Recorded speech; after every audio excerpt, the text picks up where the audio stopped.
serving the Republic of the Philippines for more than 75 years. Ito po ang Presidential Broadcast Service.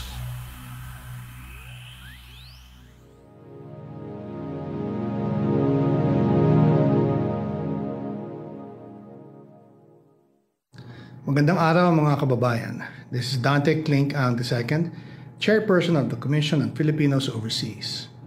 The CFO is the government agency that helps Filipino immigrants prepare for a successful life overseas. Unlike other migrant-focused agencies, the CFO plays a unique role in strengthening the economic, cultural, and political ties between Filipinos overseas and the Philippines. Even before our kababayan leave for foreign lands, CFO equips immigrants with information and helps them easily integrate into their destination countries and prepares them to become successful ambassadors of Filipino culture and excellence. For us at the Commission on Filipinos Overseas, the global Filipino diaspora is an untapped resource beyond remittances, waiting to be unlocked for intellectual, cultural, and national growth. As we strengthen a fabric that connects the global Filipino community through various programs and initiatives, we transform the challenges of brain drain into opportunities of brain gain. The CFO seeks to nurture the strong sense of Filipino community across the globe, while also encouraging them to contribute to the nation's development. We thank Radyo Pilipinas for giving us this platform to the challenges and triumphs of migration and development. We hope that the global Pinoy will be made aware of the programs and services that empower them toward meaningful migration and pave the way to immigrant success. Tandaan, kabayan, para sa inyo ito, mabuhay ang bagong Pilipinas.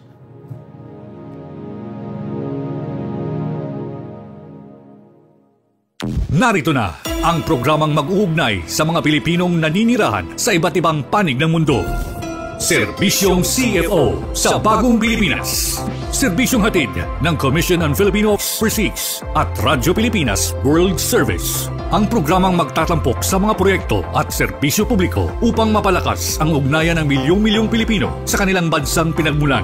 Serbisyong CFO sa Bagong Pilipinas. Dito sa Radyo Pilipinas World Service. Tinig ng bayan, lakas ng katotohanan. Himpapawid na may layuning paglingkuran ng mamamayan. Sa bawat kwento may diwa ng serbisyo. Sa bawat balita may puso at paninindigan. Ito ang Serbisyong CFO sa Bagong Pilipinas. Magandang araw Luzon, Visayas at Mindanao. Magandang araw sa lahat ng Pilipino saan man sa mundo. Ito ang tambalang RC Carrera at RK Peralta. Kayo'y nakikinig sa Serbisyong CFO sa Bagong Pilipinas, handog po ng Commission on Filipinos Overseas at ng Radyo Pilipinas World Service. Ngayon ay Thursday, March 20, 2025. Magtungo po tayo sa mga balita na may kinalaman sa ating mga overseas Pinoys. Serbisyong CFO sa Bagong Pilipinas. Dito sa Radyo Pilipinas World Service. CFO meets with lawyers from the Saitama Bar Association in Japan. CFO Secretary Ang participates in 8th APSO Convention in Riyadh. Partnership po ng NBDB at CFO, kasado na. At tingnan, kumustahan ng mga Filipino au pair sa Europa isinigawa ng CFO.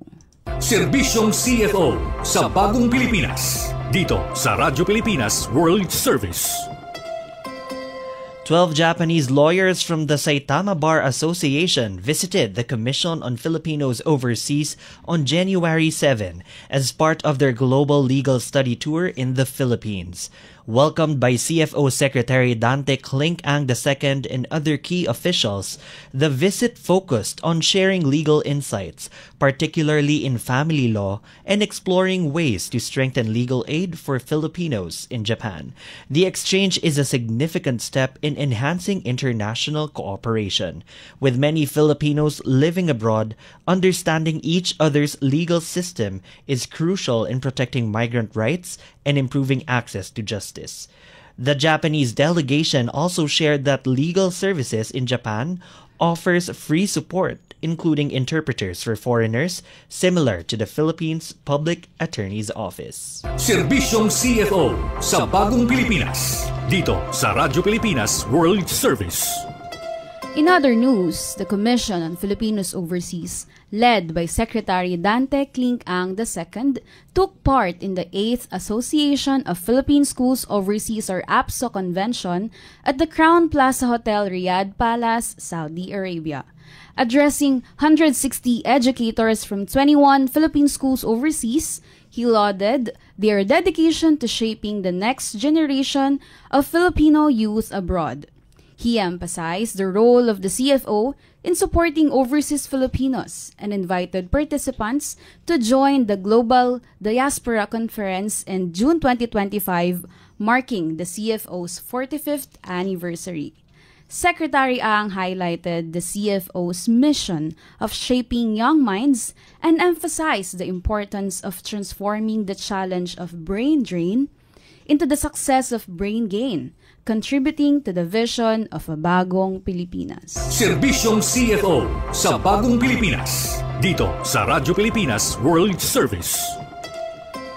Balitang partnership po, CFO at NBDB partnership kasado na. Isang mahalagang kasunduan ang nilagdaan sa pagitan ng Commission on Filipinos Overseas at National Book Development Board upang palakasin ang pagsusulong ng kulturang Pilipino, panitikan at malikhaing industriya, hindi lamang dito sa bansa, kundi maging sa buong mundo. Pinangunahan ito ni na Secretary Dante Clincang II at Undersecretary Attorney Maria Arlene S. Borja ng CFO kasama sina Undersecretary Attorney Fatima Lip Panontongan at Executive Director Charis Aquino Tugade ng NBDB ang makasaysayang pagbirma ng Memorandum of Understanding. Ang kasunduang ito ay nagsusulong ng mas malawakang pagpapakilala ng mga librong isinulat ng mga Pilipino sa ating mga kababayan sa ibang bansa. Kasama rin dito ang pagsasagawa ng mga cultural at mga pampanitikang aktibidad at ang pagpapalakas ng ugnayan pangkultura sa pamamagitan ng iba't ibang inisyatiba. Mas pinaigting pa ang pagtutulungan sa pamamagitan ng pagtatatag ng isang Joint Implementing Committee upang tiyakin ang maayos at epektibong pagsasakatuparan ng mga programa. Serbisyong CFO sa Bagong Pilipinas, dito sa Radyo Pilipinas World Service. Magtungo naman po tayo sa balitang Europa. Inulunsad ng CFO ang kauna-unahang kumustahan ng mga Filipino au pair sa Europa upang malaman ang kalagayan at karanasan ng ating mga kababayang au pairs sa ibang bansa. Pinangunahan ni Secretary Dante Clincang II ang nasabing programa kung saan ibinahagi ng ating mga kababayang au pairs ang kanilang karanasan sa Europa. Ito'y sa kabila ng mga hamon na kanilang kinakaharap kagaya ng culture shock at pangungulila sa pamilyang naiwan sa Pilipinas. Binigyang diin din sa kamustahan ng mga au pairs ang Country Familiarization Seminar or CFS ng CFO na nakatulong sa kanila na maunawaan ang kanilang karapatan at obligasyon sa ibang bansa. Gayunpaman, iminungkahi nila ang pagsasama ng financial literacy lesson sa CFS at hiniling ang regular na pagsasagawa ng kamustahan upang magbigay gabay at suporta sa ating mga kababayan sa Europa. Serbisyong CFO sa Bagong Pilipinas, dito sa Radyo Pilipinas World Service. At ngayon, partner, ating pag-uusapan ang isang mahalagang update pagdating sa travel requirements ng ating mga kababayang Pilipino na aalis ng bansa. Upang bigyan tayo ng mas malalim na paliwanag tungkol dito, makakasama natin ngayong umaga ang ating espesyal na panauhin. Walang iba kundi si Engineer Romeo M. Rosas II ng Commission on Filipinos Overseas. Good day po, Engineer Rosas. Thank you for your time and welcome po sa serbisyong CFO sa Bagong Pilipinas. Isang mapagpalang araw at tambalang RC and RK. Isa pong napakalaking karangalan po sa akin na at least ako po yung kaunahan po, no? Mm-hmm. So, relax lang. At nagpapasalamat ako din sa sa pamunuan din po ng ating istasyon na ako po ay nakasama po para po ma-interview po ngayong araw po. Salamat. It's been an honor, RK, right? Yes. RC, sige nga, let's get right into it, no? Ano po yung kahalagahan, engineer, ng integrasyon ng Commission on Filipinos Overseas sa e-travel app para sa ating mga Filipino immigrants and other clienteles? Siguro bigyan natin ng background, engineer, kung bakit ba nag-integrate ang CFO sa e-travel app. Very timely topic kasi to. Ang daming nangingibang bansa ngayon, RK. Tama. Kasi po, siguro simulan po natin, no? Ang Commission ng Filipinos Overseas po, ang ginagawa po namin dati is nagre-release kami ng CFO sticker. Yung CFO sticker po, nilalagay po yan sa passport po ng clients po namin. Ang clients po namin yung mga Filipino immigrants, mga guidance and counseling program participants natin. Ito po ba yung mga marriage migrants, yes, sir? Yes po. Yung mga nag-aasawa po ng foreigner, lahat po dumadaan po sa Commission ng Filipinos Overseas yan para po makapag-conduct po yung CFO ng guidance and counseling program. At saka yung may mga exchange visitor program participants po, yung mga pupunta po sa US, at saka po yung mga au pair. So dati po kasi, they have to secure the CFO certificate, which is nilalagay po sa passport po nila. At pagdating po sa Bureau of Immigration, yung sticker po na yon, meron po siyang parang security features. Tapos yung po i-check po ng Bureau of Immigration. Ang gumagamit lang po talaga ng sticker is the Bureau of Immigration. Pero because of this integration po, actually po, hindi na po kailangan ng CFO ng certificate. So, ang mangyayari po, dahil nagkaroon po because of the e-travel app, nagkaroon po ng integration ang CFO sa e-travel app at sa Bureau of Immigration. So, ang mangyayari po, ang kakailanganin na lang po ng traveler or yung kliyente ng CFO para makaalis po siya is yung passport niya at saka yung QR code ng e-travel. So, ang mangyayari po, kapag nag-register po sila sa CFO, yung data po nila, nandun na po sa e-travel. So, pagka nag-register po sila, then they type their name and then their birthday, magko-query na po siya dun sa database ng CFO, lalabas na po yung record po. So, malalaman po nila 3 days before kumbaga 3 days before, malalaman nila kung makakalista sila kasi meron na po silang QR code ng e-travel. So, ang nangyari po kasi minsan kapag hindi po sila, kumbaga hindi pa sila sure na may CFO sila, or yung mga hindi pa naman po, may mga kliyente rin kasi tayong hindi pa nakakadaan sa CFO, malalaman lang nila pag nasa airport na sila na kailangan nila ng CFO. So yung iba, nagre-rebooking. Minsan po, $800 yung rebooking. Mahal po. And then syempre, na rin sa mga kababayan natin. So ngayon, kapag nag-register sila, kung wala pa silang CFO, sasabihin ng e-travel, oy, mag-CFO ka muna, mag-register ka. So, hindi ka na magre-rebooking. At yung mga na-release na po natin ng certificate is, pagdating po sila sa airport, pagdating nila sa e-travel app, lalabas na yung record nila. So, di ba napakamaganda po yun, napakahalaga na kapag 3 days before the flight, alam mong makakaalis ka na ang dadalhin mo lang sa immigration is your passport. Pagdating naman po sa immigration, ang kailangan nyo na lang po is yung e-travel app na QR code and then yung passport mo. So, pag in-scan po nila yon, okay na, diretso na. Wala ka na ibang papakitang mga documents pa, ganyan. So, yung dating, siguro nung nag-test po kami, mga 20 seconds lang, ikaw nasa immigration, tapos, ano ka na. Ang galing. Napakalaking Ang galing, ginhawa RK. po nito para sa ating mga proseso para sa ating mga kababayan. Pero, engineer, gusto ko lang po sana malaman, kasi marami pong nagtatanong kung ano po ang CFO. So, ano po ang difference po niya sa iba-iba pa pong mga agencies tulad ng DMW, OWA? Ayan po, gusto po sana malaman ng ating mga nakikinig sa ating programa. Engineer. Okay. Ang Commission ng Filipinos Overseas po, ang pagkakaiba niya with the Department of Migrant Workers, kami po kasi sa Commission ng Filipinos Overseas, ang kliyente po namin, yung mga Pilipinong umaalis na mayroong permanent visa. So, yung mga permanent or resident. Kasama rin po doon yung mga umaalis po na nag-aasawa po ng mga foreigners, and then yung mga exchange visitor program, yung mga magba-masters, mag-aaral po sa US, at yung mga sasali po doon sa au pair program po ng Europe.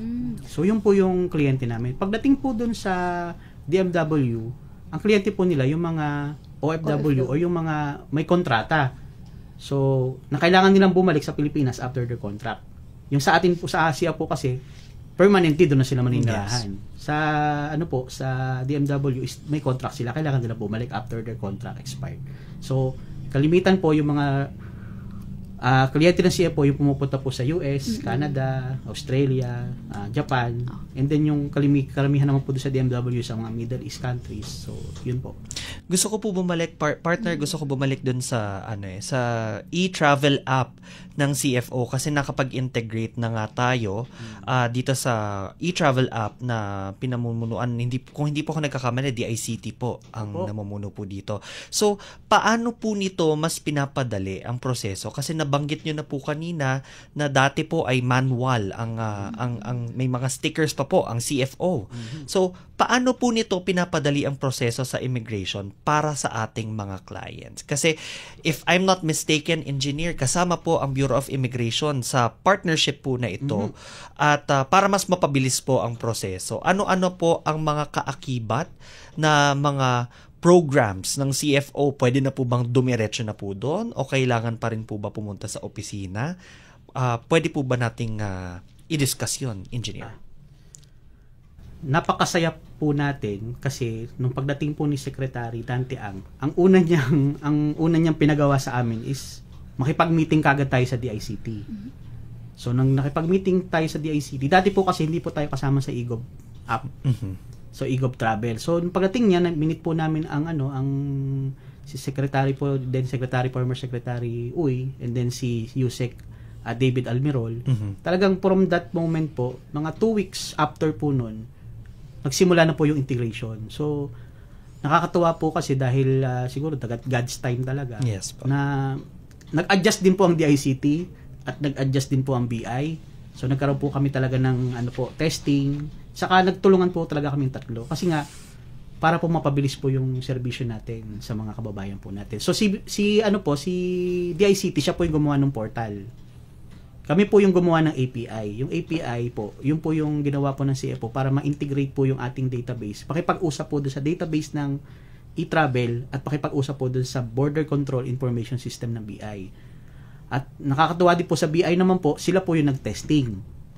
So, syempre, hindi naman pwede ang CFO mag-testing. Tama. So, una nilang tinest po sa Terminal. Yes. Terminal 3. Terminal 3. And then 2 weeks po nila tinestings, unti-unti hanggang pagdating po ng second week po ng February, buong Pilipinas na po meron na pong e-travel. Bago pa tayo mag-launch nung February 28, gumagana na po siya at actually 4,000 po yung nag-register. Wow, napakarami na noon kaagad, engineer. So yung 4,000 na yun, sir, hindi yung nag-register, nakaalis na rin po yun. Nakaalis na rin. Oo. Talagang very successful yung pag-integrate ng CFO Tama. sa e-travel app. Yes po. Ang kagandahan din po noon ay nagkaroon din po ng maganda pong yung validation requirements po. So parang para maiwasan po natin yung mga namimeke. Kasi di ba ang pinipeke lang naman po yung CFO certificate eh. Ngayon di na po nila kailangan pekein kasi madali na. Yung CFO certificate na release natin yung digital certificate natin. Actually ano na lang siya, pang third verification na lang siya. Kasi ang first verification is kung may e-travel app siya. Pangalawa, pag in-scan yung passport, dahil may integration din po yung data po natin with the Bureau of Immigration, lalabas din na, itong passport na to nakaregister, yung passport niya, may data na rin ng CFO. So, yung pangatlo na lang, yung may barcode. Pero actually, hindi na nakakaabot doon sa may barcode eh. Yes. So, talagang halos mawala na rin po yung problem. Maganda yan, engineer, kasi alam mo, marami kasing mga Pilipino tayong nakikita na parang tinitignan nila ang CFO na hindi na kailangang proseso. Pero maganda yan na na-bring up natin kasi ito po ay seguridad din ng ating mga kababayan na aalis dito sa ating bansa. Tama po kayo. Ang CFO po ay, ito po ay panawagan po sa ating mga kababayan na gusto pong umalis ng bansa na permanente.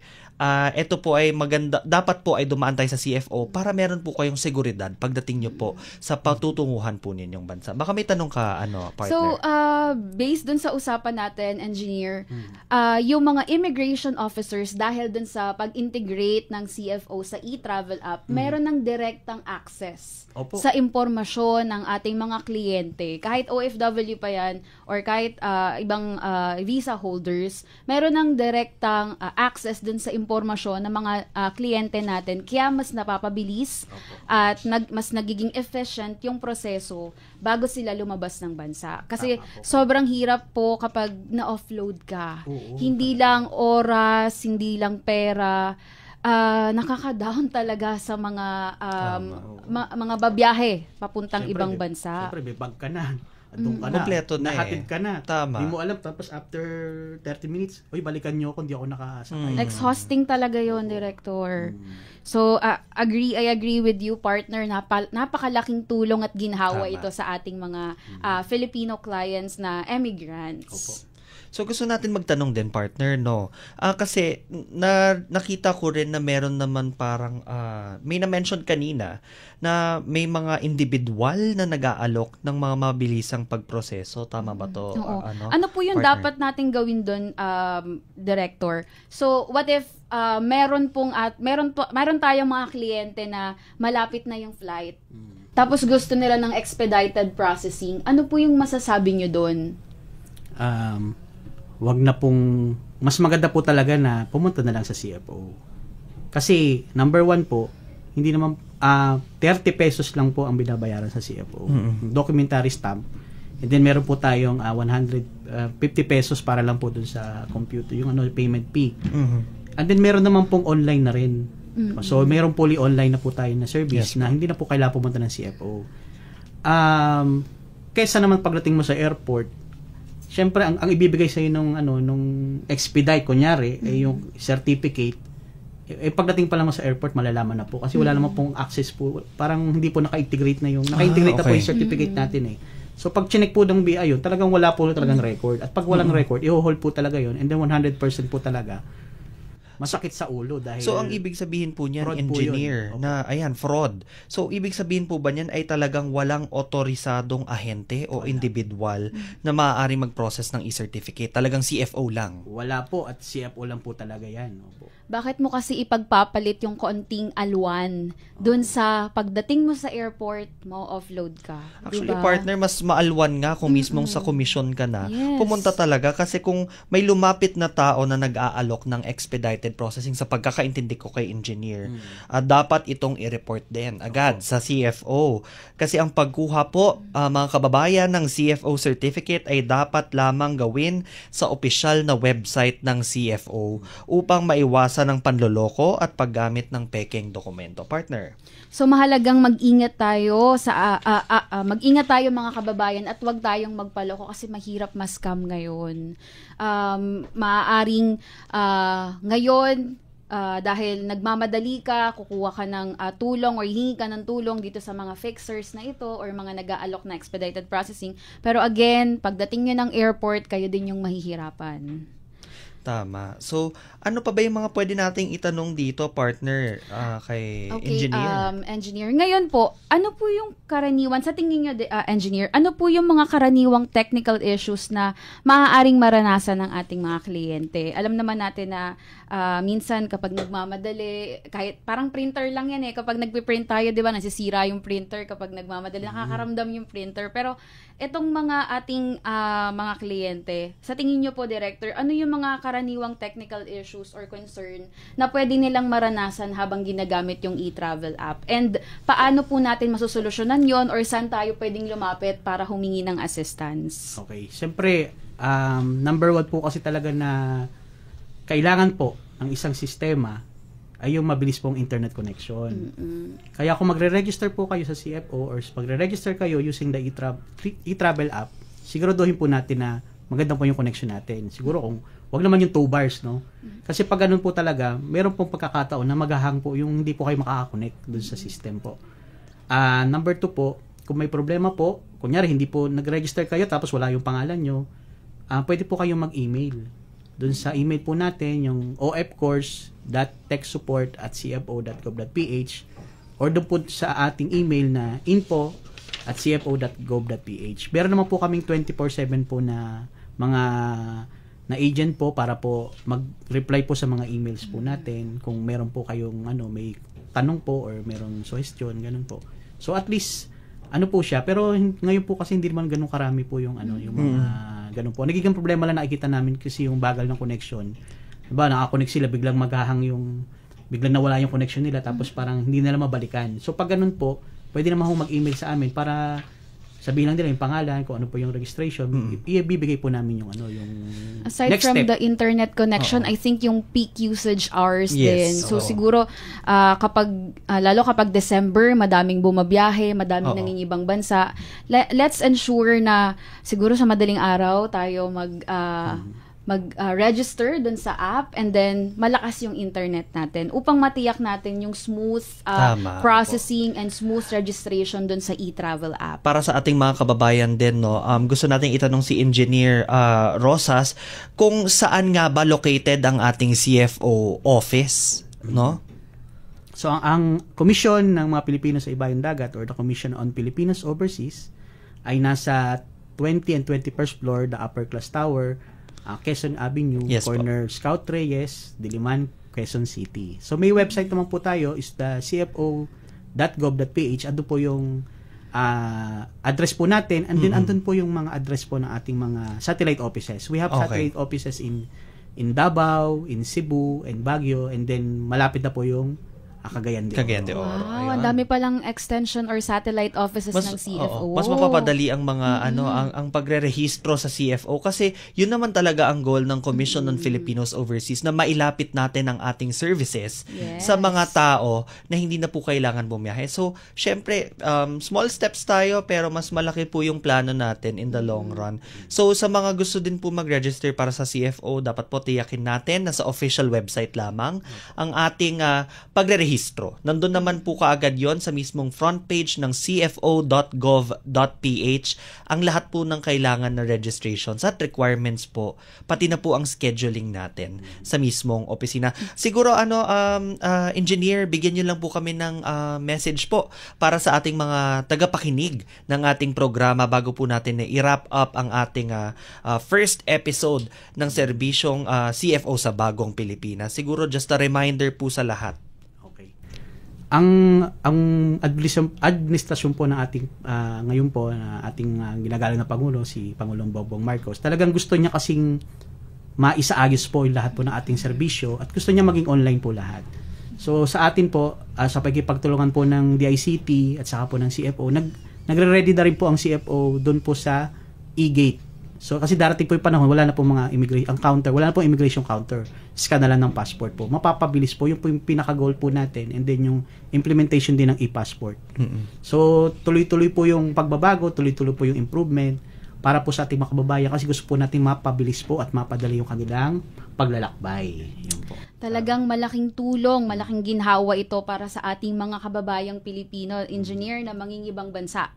Maraming salamat po, Director Rosas, sa inyong oras at sa inyong pagbabahagi ng mahalagang impormasyon patungkol sa e-travel app. Partner RC, magpasalamat rin muna tayo sa Radyo Pilipinas World Service, syempre sa pagpapasok po ng serbisyong CFO sa Bagong Pilipinas dito po sa ating teleradyo. So maraming salamat po, Radyo Pilipinas World Service, at of course sa ating mga bossing mula sa ating opisina na si Secretary Dante Klink ang II at Undersecretary Maria Arlene S. Borja. Maraming salamat po sa suporta. Serbisyong CFO sa Bagong Pilipinas, dito sa Radyo Pilipinas World Service. Ayan, at nagdaan na naman ng isang araw ng pagsasahimpapawid para sa ating mga kababayan. Sa bawat kwento, bawat impormasyon at bawat serbisyong hatid namin, layunin naming mapalapit ang gobyerno sa bawat Pilipino saan mang panig ng mundo. Tandaan kababayan, basta't balita at serbisyong publiko, CFO, kasama mo saan man sa mundo. Hanggang sa muli, ito ang Serbisyong CFO sa Bagong Pilipinas.